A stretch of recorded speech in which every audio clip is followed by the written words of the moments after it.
ओं श्री हरये नमः। अथ श्रीमन्नारायणीये षड्नवतितमं दशकं भगवद्विभूतयः ज्ञानकर्मभक्तियोगः वर्णनम्।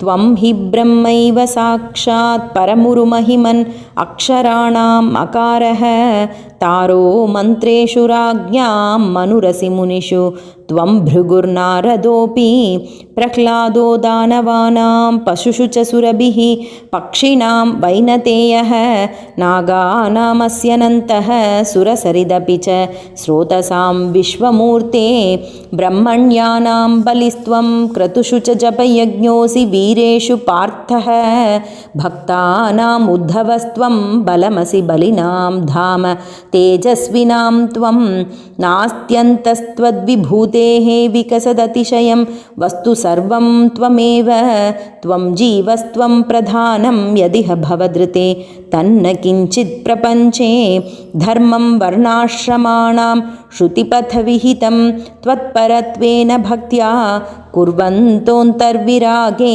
विकसति शनकैः सन्त्यजन्तो लभन्ते सत्ता स्फूर्तिप्रियत्वात्मकमखिलपदार्थेषु भिन्नेष्वभिन्नं निर्मूलं विश्वमूलं परममहमिति त्वद्विबोधं विशुद्धम्।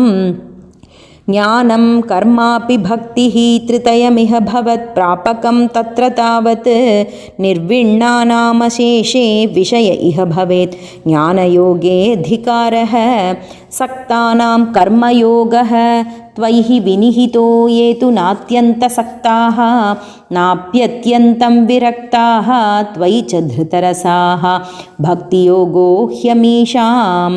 ज्ञानं त्वद्भक्ततां वा लघु सुकृतवशान्मर्त्यलोके लभन्ते तस्मात् तत्रैव जन्म स्पृहयति भगवन्नाकगो नारको वा आविष्टं मां तु दैवात् भवजलनिधिपोतायिते मर्त्यदेहे त्वं कृत्वा कर्णधारं गुरुमनुगुणवातायितस्तारयेथाः अव्यक्तं मार्गयन्तः श्रुतिभिरपि नयैः केवलज्ञानलुब्धाः क्लिश्यन्तेतीव सिद्धिं बहुतरजनुषाम् अन्त एवाप्नुवन्ति दूरस्थः कर्मयोगोऽपि च परमफले नन्वयं भक्तियोगः त्वामूलादेव हृद्यः त्वरितमयि भवत्प्रापको वर्धतां मे ज्ञानायैवाति यत्नं मुनिरपवदते ब्रह्मतत्त्वं तु शृण्वन् गाढं त्वत्पादभक्तिं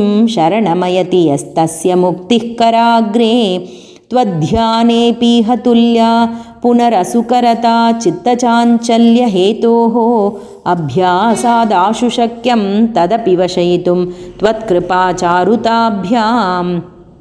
निर्विण्णः कर्ममार्गे खलु विषमतमे त्वत्कथादौ च गाढं जातः श्रद्धोऽपि कामान् अयि भुवनपते नैव शक्नोमि हातुं तद्भूयो निश्चयेन त्वयि निहितमनाः दोषबुद्ध्या भजस्तान् पुष्णीयां भक्तिमेव त्वयि हृदयगते मङ्क्षुनङ्क्ष्यन्ति सङ्गाः कश्चित् क्लेशार्जितार्थक्षयविमलमतिः नुद्यमानो जनौघैः प्रागेवं प्राह विप्रो न खलु मम जनः कालकर्मग्रहा वा चेतो मे दुःखहेतुः तदिह गुणगणं भावयत् सर्वकारीति उक्त्वा शान्तो गतस्त्वां मम च कुरु विभो तादृशीं चित्तशान्तिम् ऐलः प्रागुर्वशीं प्रत्यतिविवशमनाः सेवमानश्चिरं तां गाढं निर्विद्य भूयो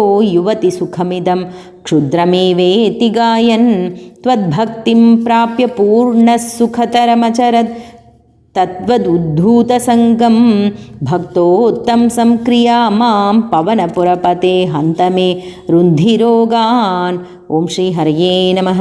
अथ श्रीमन्नारायणीये षड्नवतितमं दशकं समाप्तम्।